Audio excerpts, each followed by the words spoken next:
Sasha Sloan umukobwa ufite uturimbo twiza cyane.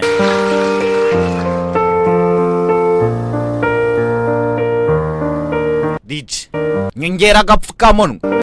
Hey ntamo mbikurikirane. Ati najyaga mfunga umuryango.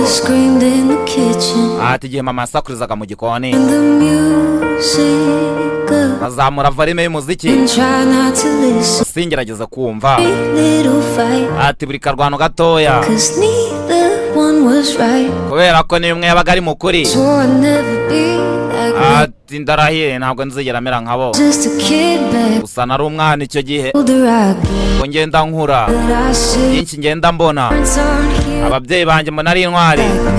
Ati ntabwo ari nkanjye kunda biragoye ntabwo uzi uko bikora kuri iyo bwabaga ndababara njyaga ndakara gusa ubu ndabizi rimwe na rimwe biba byiza uretse umuntu akagenda.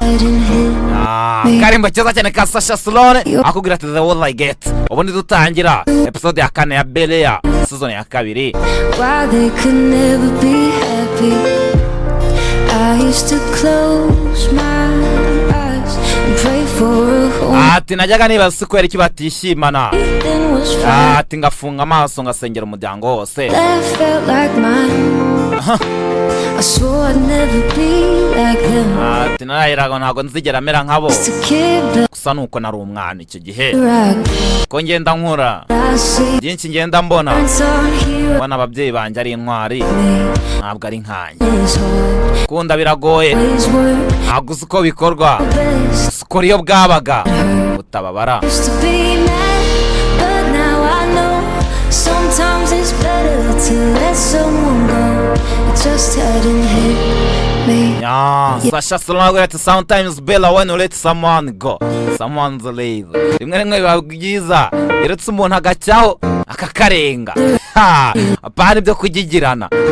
Karimbo cyiza cyane ka Sasha Sloan ati the world I get. The older I get, the more that I see. My parents aren't heroes, they're just like me. Loving is hard, it don't always work.